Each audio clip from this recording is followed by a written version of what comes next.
Sup, nerds. Today, I talked to one of the funniest people on Twitter. His name is Alex Cohen. He is an investor, he's a founder, and he is a meme lord to the extreme. Alex has built his audience to almost 200,000 followers, shit posting, and dropping funny memes. I really enjoyed this conversation, and I learned a lot from Alex about how he's using meme marketing to grow his brands and the brands that he's investing in. One of Alex's recurring bits is that every time there's a scandal at some company, maybe OpenAI or Google or whatever, he says, "Hey, my name's Alex. I just got fired from blank," and then explains why, right? Jokingly. And this actually drives revenue for him. How? I guess you'll find out, right? Memes make millions. This is the attention economy 101. I hope you enjoyed this conversation with Alex Cohen. Gushers were not, they weren't good for me. That's why we're all autistic as adults. We're all autistic making memes and writing tweets is because of gushers and fruit roll-ups. Skittles, Gushers, fruit roll-ups. Dude, Lucky Charms, that shit should not have been legal. No, it's good though. I eat it as an adult. Yeah. Yeah, I feel like gushers shouldn't be legal either. That should be like a class 2 substance of some sort. The same as like heroin or something. Maybe below heroin, but like above Advil or something. You ready to start kicking it? Yeah, I finished food. I'm full. I'm happy, so I'm ready to do whatever. All right, question number 1. How have you gotten fired from so many companies? I'm just a serial firee, and I can't hold a job anywhere. Somehow, every large tech company likes to employ me for a couple weeks at a time, and then I always am the one to take the blame. But I'm happy to take the blame. Part of my philosophy on work is accountability. And I lived that through and through. I've been fired at OpenAI for being the director of board decks and fired at Google for caring too much about trust and safety. And then fired at Twitter for accidentally locking our entire exec team out when with their badge access. You know what? One of these days I'll hold down a job and all will be great. Believe in you, man. I've been fired from SpaceX because I was on the team that was supposed to make it not go boom, but then it went Oh, boom. Yeah, that was a tough one. I got fired from OpenAI as well for drinking Sam Altman's Diet Cokes. oh, That can't do that that. was rough. Yeah, man, my parents were very disappointed. Actually, I put CEO of OpenAI on my LinkedIn during like the whole crisis, and my grandma called, congratulated me, and it was the cutest thing, just absolute confusion. Your grandma Um, has a LinkedIn. yeah, I asked her why, and she's, "I don't know, but somebody linked me in." Just That's some amazing. Jewish grandma being adorable and goofy. Sylvia retired, 70, like graduated from high school in Yeah. 1910 on her Yeah, exactly. LinkedIn. Cool. Shelley, she was manufacturing parts in the war. Not even that's what she was doing, was just working in some wars. It's Uh, great. Great but resume. let's talk resume for a sec. So I didn't realize like you founded a couple companies, right, in the Yep. past, and then I only came upon your work when you were at Carbon Health, and now you're on Spendoso and investing. So would love to just hear a bit in your words about the journey so far. For sure. Most people don't know that I have real jobs, even though I joke about being fired. I'm on Twitter a lot of the day, firing off memes and shit posts. And I've always considered it the yin to my yang of I've got this real important job in healthcare and we're like serving a whole bunch of patients. But then online, I enjoy making jokes and bringing out that comedy side of me. I'm also a very sarcastic person in real life, and I think you either learn to embrace it or you just get really annoyed. There's no in between. But Twitter is a good reflection of who I am, and in real life, I started my career actually like starting companies and just going face first into them. Started to one got acquired back in 2018. We were working on a personal finance app for people to help them optimize the different types of financial products they were using based on their spending habits. And turns out that's a very challenging business. It's not a very big business to be in the business of making affiliate fees from credit cards. At some point, there's been some successful companies that have done it. It's very hard to do it as an app. I have not yet seen a company become very large besides Credit Karma and NerdWallet, who have been operating in that space. And then there's a few blogs. And then after I stayed at the acquiring company, which I moved to New York for, I left and started a second company. We raised a couple $1 million to build a productivity operating system that basically connected all of your tools and then gave you this command line interface before generative AI was a thing. We were building all the natural language input and turning that into like real actions across your different apps. And then we had a big co-founder breakup back in, that was the end of 2020. So we like got started in November 2020, no, sorry, November 2019. We raised 2 million bucks in March 2020. So about 4 years ago today, or sometime this week, probably. And then in November 2020, we just had a big co-founder breakup. We were not a good match, like big divorce. And he got, I know he got to keep the kids and I went on and became a bachelor and joined Carbon. And Wow. then, yeah, stayed at Carbon for 3 years running all of our consumer products. So if you've ever been to a Carbon Health clinic and you've used the app or booked an appointment online or chatted with your provider, really did anything that involved like touching anything Carbon Health from a consumer perspective, that was my team for the last 3 years. And throughout that time, I ended up raising a couple small seed funds. We've been investing out of that since late 2019. We've done like 90 investments so far, something like that. And that's been going pretty well. And other than that, just had 2 kids in that process and now figuring out what's next in my life and bootstrapping and hacking on Spendoso, which you mentioned. I've just always loved building things with small teams and probably will continue to do that forever. Just who knows what each thing will be. Hell yeah, I feel that. I love working on 100 different projects, and my fiance gets a little confused sometimes of what the focus is, and it's like everything, baby, everything. You know, Yeah, look, that's just a downstream byproduct of us eating too many gushers when we were kids. Like now we all have dude. Oh, ADHD so from all many the red gushers, 40. man. So many gushers, so many Lucky Charms. Curious, getting co-founder breakup sounds messy. Could you walk somebody through that or how to cope with that? How'd you deal with that? Because, dude, I've worked with friends. That shit, it's tough when it goes sour. Yeah. I think it can be messy if you make it messy. Generally, like I think that's the rule of thumb with these things is typically you have 2 very irrational or 3 very irrational co-founders. They're all very emotionally driven. They're all in love with the project they're working on. They all somewhat hate each other at some point. And then it ends up being messy because you're like fighting really over who gets to keep the kids, which in this case is full custody of the company and continue working on it. And I think in our case, I tried to be as level-headed as possible and said, you know what? What's best for the company is if I leave and at least I can walk away without destroying the entire enterprise value along the way. And it's difficult to walk away from the thing you've dedicated a large portion of your thought of your time to, and you're just like you've been in it and you've built this thing from 0 to 1 over a certain period of time. And it's hard to walk away from something like that. I think there's an emotional aspect, there's a sunken cost component. There's always going to be who's better at this role that should be continuing with the company. And I think in many of the co-founder breakups that I've seen that have not been amicable, they're messy because someone just doesn't feel like that they still believe that there's a large upside to be had, as we all do as founders who believe that there's irrationally have this sort of like a hope that there will be a big outcome someday. And you're walking away and giving that piece up. There's definitely a spite element where you're like, no, fuck this person. I don't want to leave. Like they should be the one to go. But ultimately, I think it comes down to like how rational you can be about that decision. But it's hard because it really is not typically a rational decision. But that goes on when you're deciding to essentially have a co-founder breakup. And it could be for a number of different reasons, whether it's like you just are not compatible working styles, one person's checked out, or they did something like actually really bad and you have to fire them essentially. I think in most cases, it tends to be a difference of 2 big things drive co-founder breakups. One is just very different working styles. You end up disagreeing over a whole bunch of stuff. And um, that makes it to be a really, it's like being in a marriage and disagreeing with your spouse over everything. I think that's challenging. And it's good to have disagreements. Like you should be able to disagree and commit and disagree and work together and have strong opinions that balance each other. You cannot be disagreeing and holding strong opinions on things that you loosely have an idea about and then fighting over them nonstop. That's just how you destroy these things. And it makes it really unpleasant to work on that thing when that's, you're waking up every morning saying, are we just going to argue today? And then the second thing is just there's always this element of how good is the other person at their job. When things are really stressful and you're getting a company off the ground, it's not going as well as you thought it would be. Like you always have this plan in your head. We're going to get to X number of users or X millions in revenue. It's going to take us this amount of money and like these hires and this product.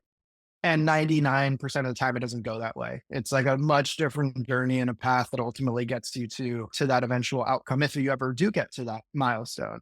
And along the way, things get really stressful. You have this timeline that you're fighting up against. You've got a lot of insecurities and doubts and things that are like, am I actually the right person to running this company or this particular job function? Or then you start to push the blame, which is instead of being self reflective, you go, that person is actually the reason why we're not doing well. And it's very easy to point fingers and put the blame on someone else. And I joked about this in the beginning of our call, but accountability is actually a really important thing where people are just not self reflective enough to say, objectively look at something and say, this is what went wrong.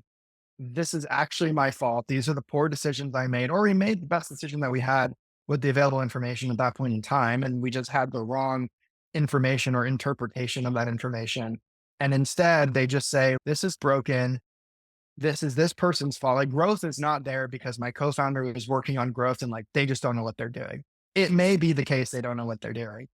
It may very likely be the case that it's not, that that's not the main reason why things aren't working. And so I think you find a lot of finger blaming and pointing at these early stage junctions when stress is really high, anxiety is high. You've got investors who you have a responsibility to, and you're trying to basically return capital that you've taken on. And when things don't go to plan, I think you find that folks start to disagree and point fingers over who's at fault. And that leads to a lot of these breakups. Are you happier now as a solo bootstrap founder? I'm not solo bootstrapping, so I do have a co-founder. We've worked together for 3 years at Carbon. So it's very Yeah. clear that we had a good working relationship. We knew what we were doing together, very clear separation and of boundaries in terms of who owns which piece of the business. He's very happy to just build, recruit engineers, like give a great product, very happy to not have to touch marketing, go to market, onboarding customers, talking to customers, figuring out how to make money.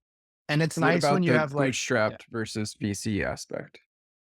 Um, They both have their different places. I think I will definitely go and start another venture back company at some point. I think you have to be really willing to eat glass and take a bet for 10 plus years to do the thing. And like you're really going for a home run. There is no, you can't just go and settle if you're raising money. I think I find that a lot of founders look at VC money as the very quick path to raising and de-risking that components of the business, but they have no intentions or they don't understand what it means to go and actually go spend the money it takes to go build a venture backed company.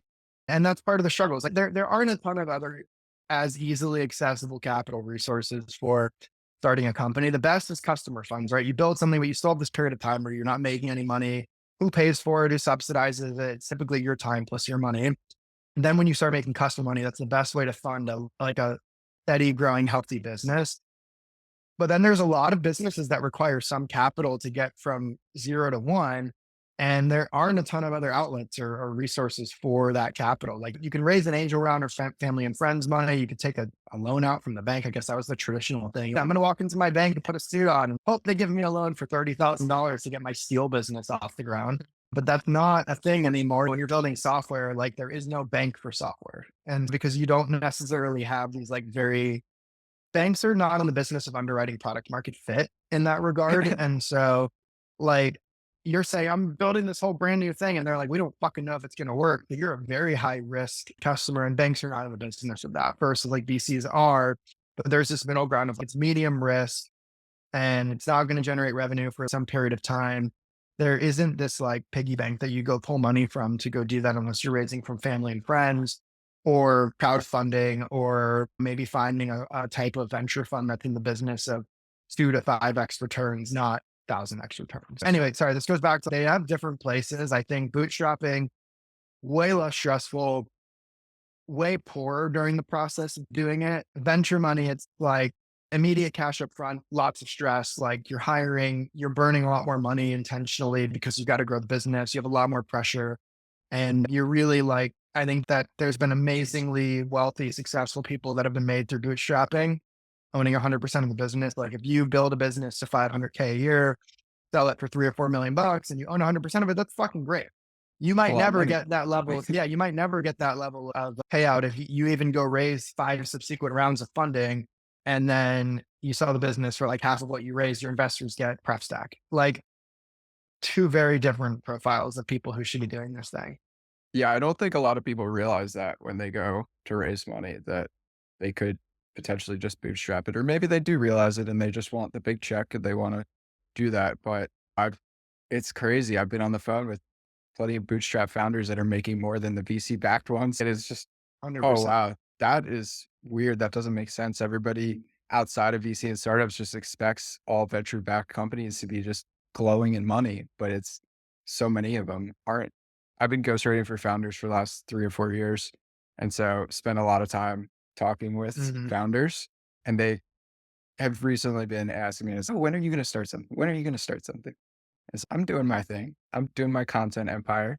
Started playing around with some SaaS ideas. It's the idea of something scalable is beautiful. Yeah. And I How think if how you're did raising venture money, like the thing that you ask yourself is there a clear path to 100 million in gross profit here? And am I willing to go on that path and do what it takes to get to that like 100 million in gross profit number, which I think is the magic number of you're going to have a big outcome. That's like the most typical number that I think folks like anchor on to say, is this going to be a big outcome or not?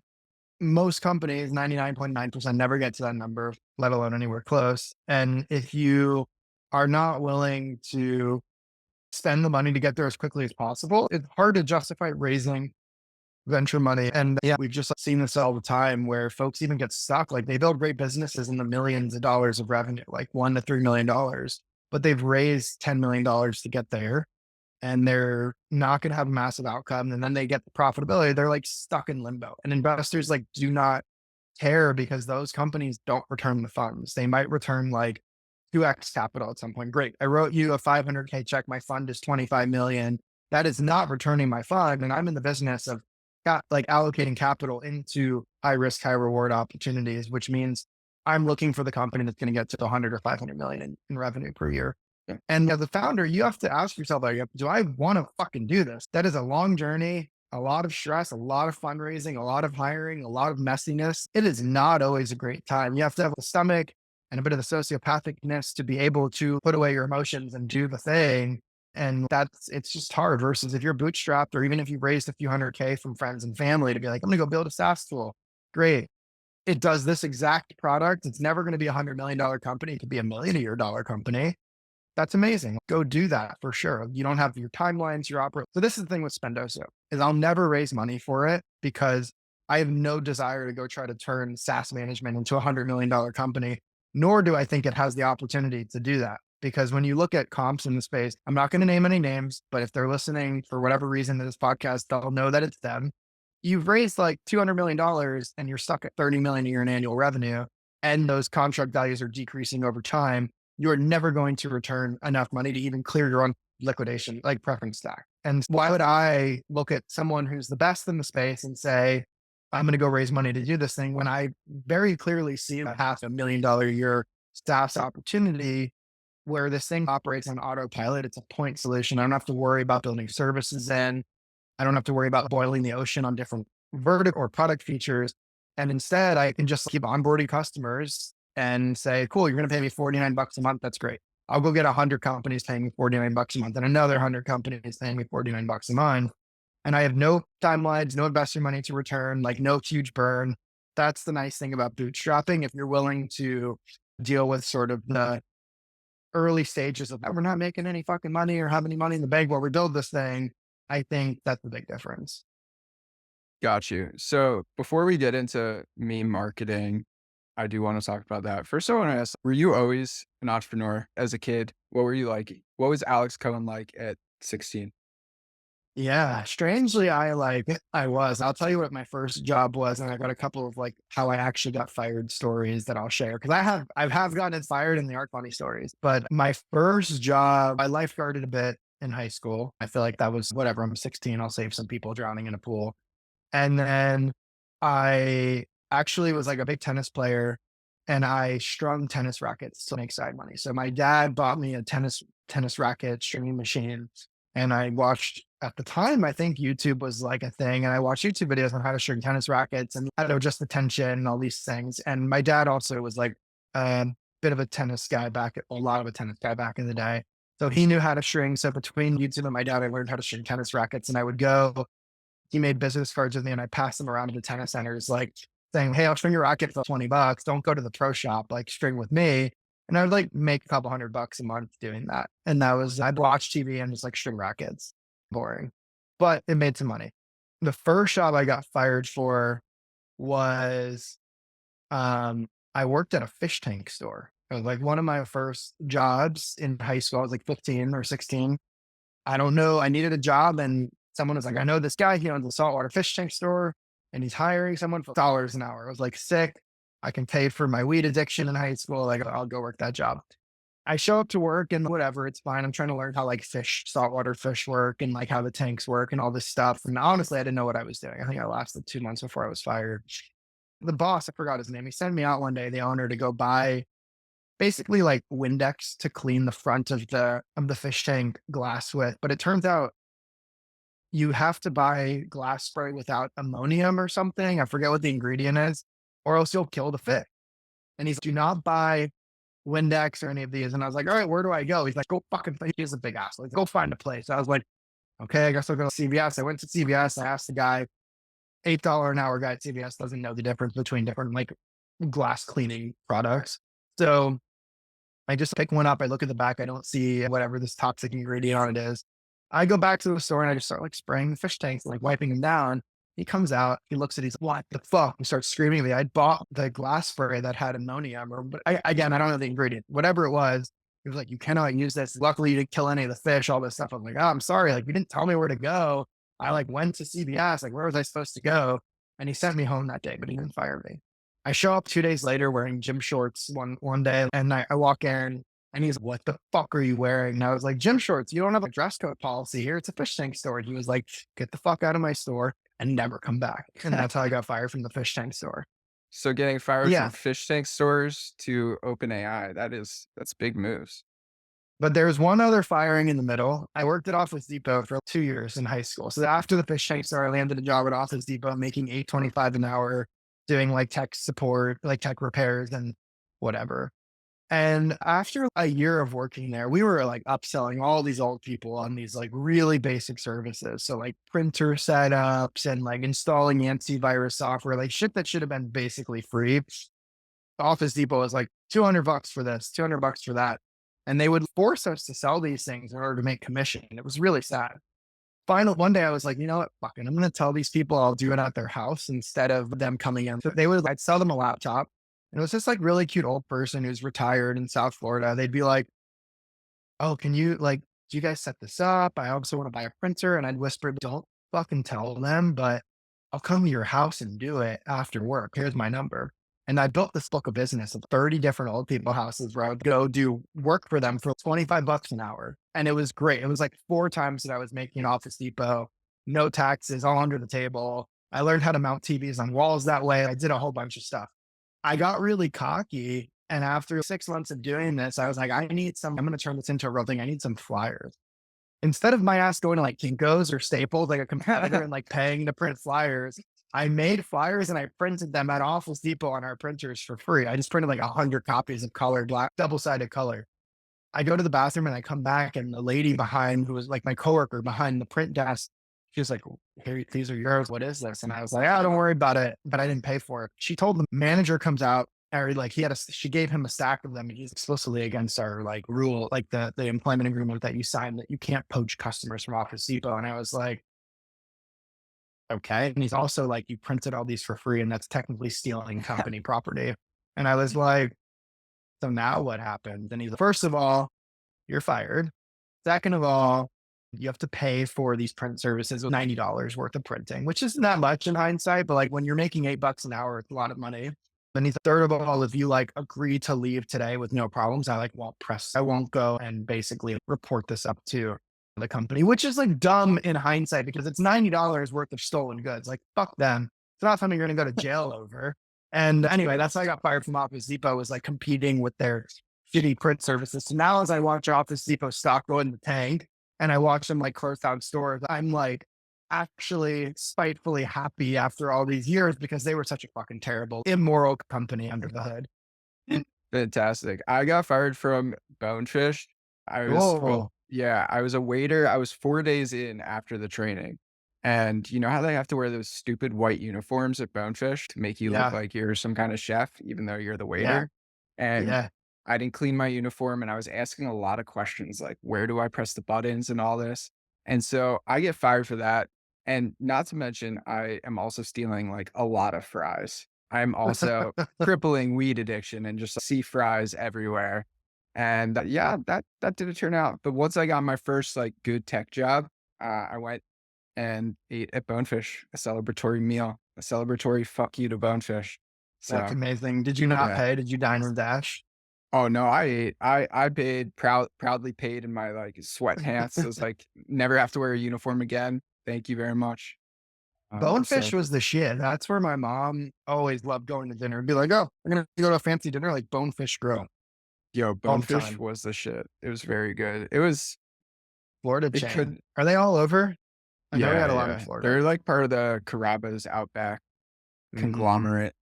My ex was working at Outback, and I was at Bonefish. We were a Ooh, power it's couple at like the time, rival. you You know? guys were rivals. Exactly, A exactly.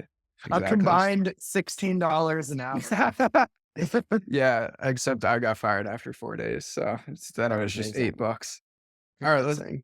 let's jump into meme marketing. So, I also wanna talk about meme investing because I've never seen meme investing before, but you are doing it, which is posting a meme and then plugging one of your portcos underneath, which I was just like, "This man is Yeah. killing it." That's another level of 4D chess right here. Maybe I'll throw it up on the video, but Which one? Are we talking about the scheduling one? yeah, it was yeah, exactly. See, do I got the Notion? Can you see on here?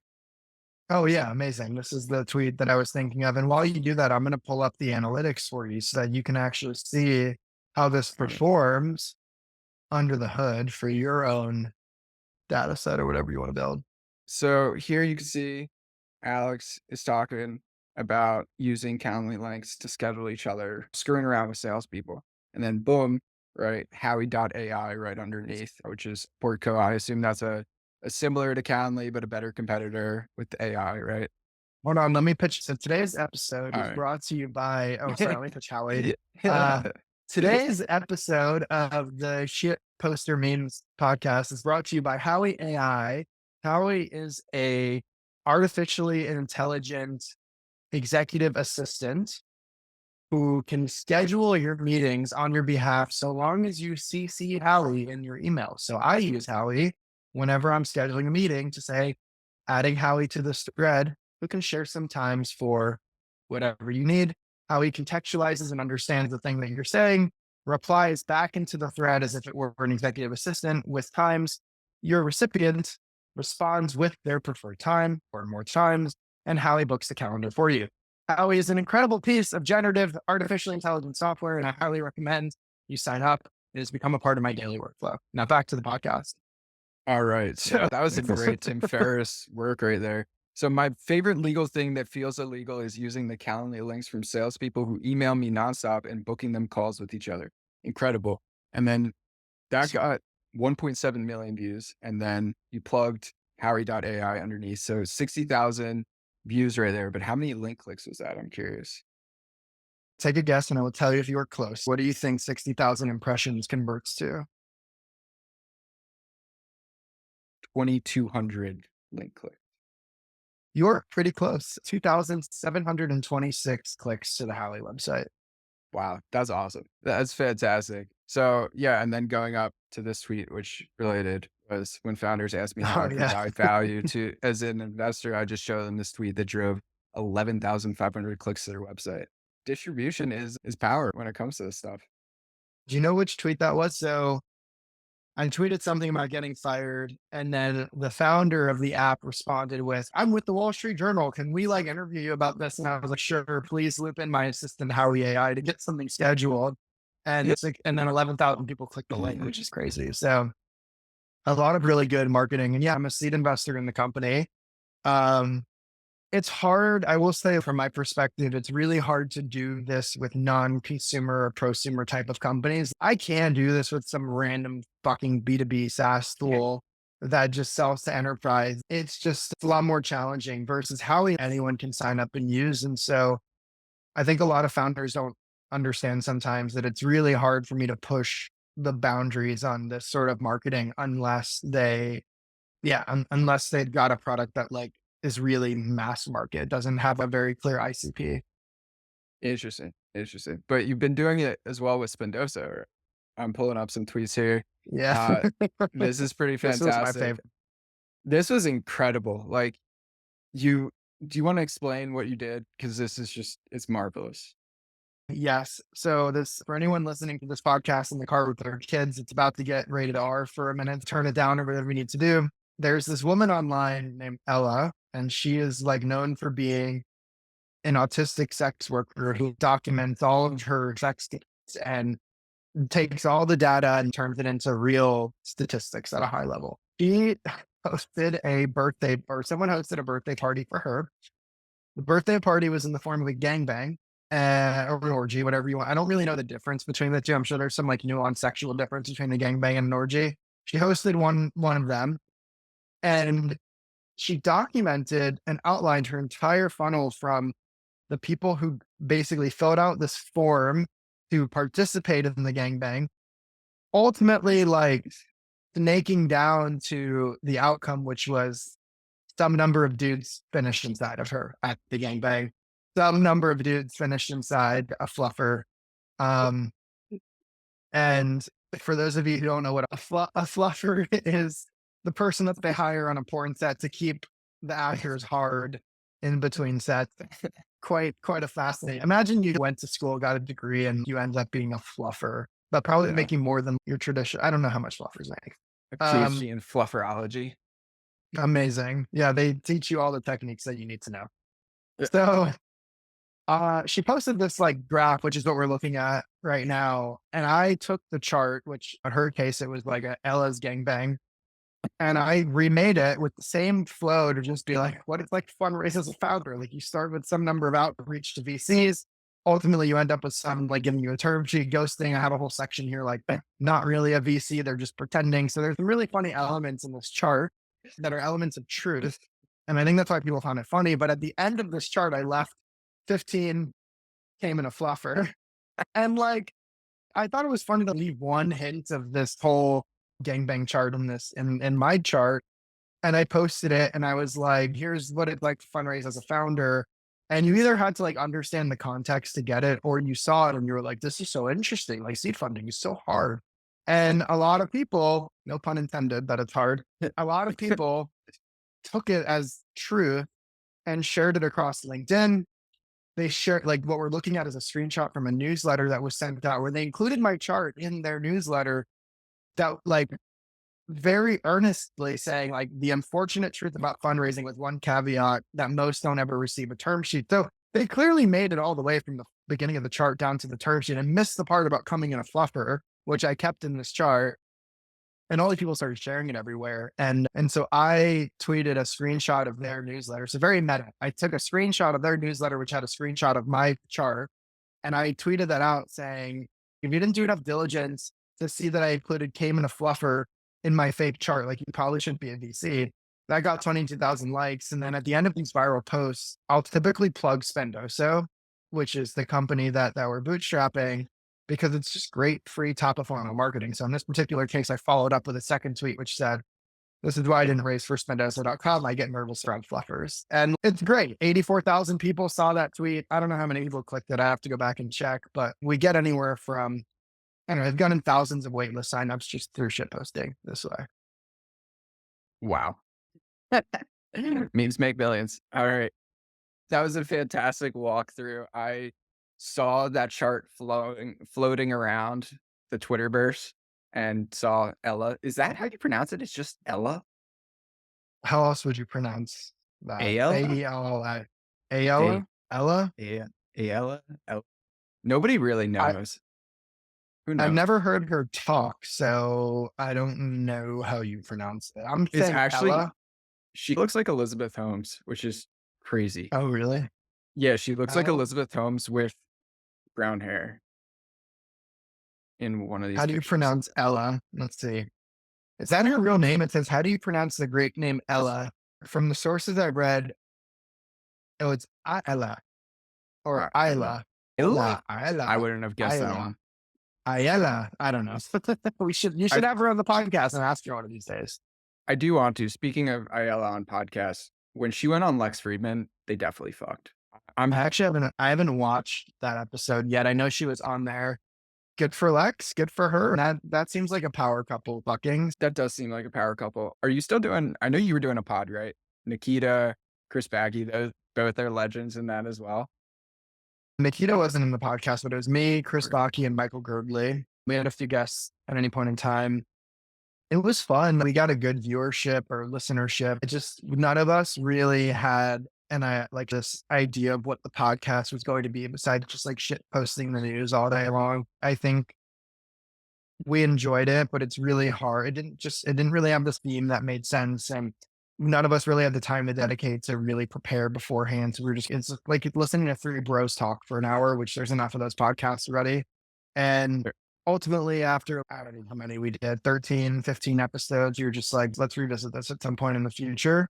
We made it. Girdley found us a few sketchy podcast ad placements, which was nice, but it basically paid our bills to pay the editor and pay like the video slicer for chopping this up and turning it into TikTok videos. So one day I'll do another podcast. I just need to find that like idea that really sticks. That is not just, I just don't want to be known as the guy, or I don't want to be on a podcast where we just talk for an hour about stuff. I'd rather be like at least something thematic. interesting. Interesting. I understand. I took a break from the pod for 6 months to travel and finish the book and a bunch of other stuff, and very happy to come back to it. It was like, I don't know, I've been thinking a lot about this, and my post is coming out later this week, so this is actually timely, but, like, long-term games, long-term friends, or long-form content with long-term friends. So that kind of idea of, like, long-term games, long-form content, it's like, Yeah. like, I was doing these short form I still am. I run the man on the street business, but that is the definition of short-term games, right? It's Uh, interview a person, yeah. walk away. Interview a person, walk away. And I was like, damn, why do I find this so tiring and stressful? Because I like will never see these people again and it just drains you. And then it's, oh, why don't I bring back the long form content with people that like are in my industry that I will probably see in 5 years, and some might be good friends, some might be new like you that I've never actually talked to. And was like, oh, this makes me so much happier. So still doing the street interviews, but like trying to incorporate more long-term games and long form content in my life is like where my head Yeah. is at right now.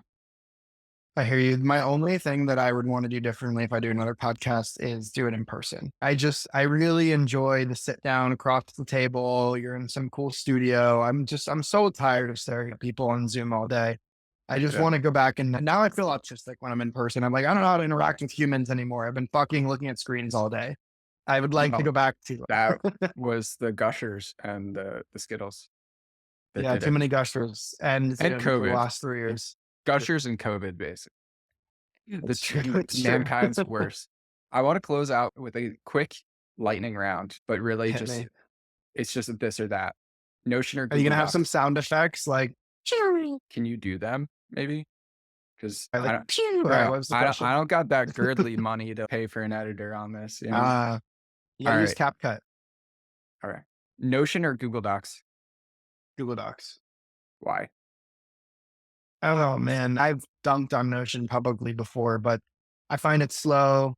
I don't love the editor. I really have never liked Notion because it has no sense of folders, or like folders are the same thing as files. You have to make a new file to put files within that file, which is how you get the structure of folders. And I don't love that. It like really confuses me for organizational purposes. I like Google Docs. I'm like, okay, this is my folder. These are my documents in the folder. These documents are a sort of like universally accepted type of document that I can edit or put into Microsoft Word, versus Notion. I'm like, okay, I got to export it to a document to then edit it somewhere else if I need to like collaborate with people, or I got to invite them to Notion. The sign up workspace stuff never makes sense to me half the time. So I just like the Google Docs and the simplicity. Also, like Notion just tries to do too much stuff. It's not a good spreadsheet. It's not a good database. It's a fine document editor. It's a fine wiki, but everyone uses Notion differently. So you start to use it with teams and it starts to just break down. It just confuses me. I don't like it. I don't have a ton, and then like sometimes you get the white screen of death and you lose all your work. I'm like very bearish on teams that use Notion for team collaboration. I just want a Google Docs. I made Google Doc. I'm signed in with my Google account. I can request access. I understand how it works. I can edit it and it does the one thing, which is I'm either in a spreadsheet or I'm in a Google Doc. I'm doing the one thing. I'm not in some fucking file within a file within three files to then edit some table that doesn't live anywhere else. Honestly, not a bad investing thesis. Just don't invest. No, I can't. But all right, Kindle or paperback? Kindle. Do you use Readwise or no? No, I hardly read, to be honest, but I do have a Kindle. Fair enough. Too busy getting fired. Reels or TikTok? Sure. Ooh, TikTok. I Why? find the TikTok content is better than Reels, and I find that Reels is repurposed TikTok content. I don't really love that TikTok and the CCP likely have all of my information and my preferences, but I Like find that like, Skittles. yeah, yeah, and Gushers. Got I fired from Office Depot. true. I don't know. I don't find Instagram that original content. That's fair. Mercury I or use it Silicon for Valley Bank? recipe. I use it for recipe. Mercury. Mercury. Okay. Why for that one? Pretty. Well, my mortgage is with SVB, and when they collapsed, I thought I was losing the house and my entire checking account, which was with SVB at the time. I would prefer that to not happen again. But Mercury's great. I know Ahmad. I think the product just does the thing that it says it's going to do. It's way easier to use. It's just like SVB's, and they know it. Like they're a bit of a antiquated bank. I mean, they're not even SVB anymore. They're First Citizens Wealth Management or whatever it's called. They're fine if you need more mature debt products and you need a mortgage at a very good interest rate that they're going to lose money on. They're awesome for that stuff. But Mercury, if you're a startup, use it for banking. It's super easy. You can do all the things you need to do. So SVB is good for mortgages. That's good to know. Yeah, they All right. were. I don't know how they're doing now. I got my mortgage 2 years ago, but now maybe if they're still doing mortgages, they were great. They were the How most scary was competitive that day? rates. Were you like genuinely scared that day or no? I don't keep enough in any individual account to reach the FDIC thresholds. And I was like, oh, it's like kind of sucks. And I don't know how long it's going to take to get our money out. But it was definitely like, I remember SUV collapsing. No one could withdraw anything. Maybe I'm just not the paranoid person, but I was like, oh, I'll be fine. I'm not going to pull my Yeah. money out. And then I was like, oh, fuck, maybe I should pull my money out. And then that whole weekend, I'm just like, we have a lot of money in that account. Guess we're not getting that out. We'll use our Chase account for the weekend. And then after the whole thing, I moved everything over to Chase. Got you. All right. Last question. Zuck or Elon? That's a hard one. I'm going to have to go with Elon. I think Zuck is a great CEO, like founder CEO, has been doing it for so long. And from what I hear from people who have worked with him, he's fucking great, like great person. I think Tesla, SpaceX, Starlink are harder businesses than Facebook. And so you have to respect. I think Facebook has done more damage to humanity than most other companies. And I think Elon's company is like putting him aside as a person if you don't like him. And I think he's funny. So whatever, that's my opinion. It's only really done good things for humanity. Starlink is great. It's super cool. He's trying to send people to space. He's brought back single-handedly this like reinvigoration for space that we lost for so long. Tesla, I drive a Tesla. Awesome. Like great cars. I plug it in. I don't have to pay for gas and then use fossil fuels. Like I think the stuff he's working on is genuinely better for humanity. And then objectively, if you look at it compared to Facebook, you're like, Facebook ruined our brains and our social media and created so many problems that, Oh, the uh, poking feature is nice. That was pretty good for humanity. That definitely yeah, increased the population potentially more than Elon saying, we should have more kids, like just the poke feature. I would love I- to do a study on that one day. I'm Just to gonna show it to you. I'm gonna go back to school and get my PhD and figure that one out. You That's the plan should. there. Hell But yeah. yeah, Dude, I think that's my only take on Facebook. Is Mark seems like a great CEO. Facebook's a very solid business. I don't think it's been great for humanity, and it's not a platform that I think, like, in theory, social media should have brought us all closer together because now we have this sort of look into our lives intertwined. And instead, it's just created a bunch of fucking angry boomers reading fake news all day and like the ability for Russian propagandists to shove fake media down all of Americans' feeds. And not my Not the first thing that I would build if I was like, what do I want to go spend the rest of my life working on? I definitely feel that. You gotta respect working on hard problems. It's not easy to work on hard problems and dedicate so Yeah. long and so tirelessly. Facebook does seem a little frivolous now thinking about it. What if I, yeah. marketplace is great. Yeah, marketplace is great. You could get a couch for cheap, man, and there's no scammers for sure. You could just You know, trust scammers. Yeah. Send money to dude, far everyone, especially me. rest rest in peace, Farmville. We miss you. Mm. Yeah. Bring back the good old days. Zynga grew because of Facebook early in the days was probably really exciting and fun and didn't have as Yeah, many issues as it does today. But at its scale today, it's, I don't know. I feel like I go on Facebook and it's all clickbaity. It's all designed to like try to capture your attention and get you sucked into it. And I don't know, TikTok's the same way, but at least TikTok is a little bit more entertaining than Facebook is in my eyes. fair. Alright, dude, this has been awesome. Gotta take the dog for a walk, Enjoy. but really enjoyed this. This was a good time. I'll let you know next time I'm in Austin, hopefully next year, but Well, sounds good. alright. And you're in New York? Yeah, I'm in New York, yeah. Cool. Hopefully we'll do a trip up there soon. Alright, cool. Let me know. Dude, thank you.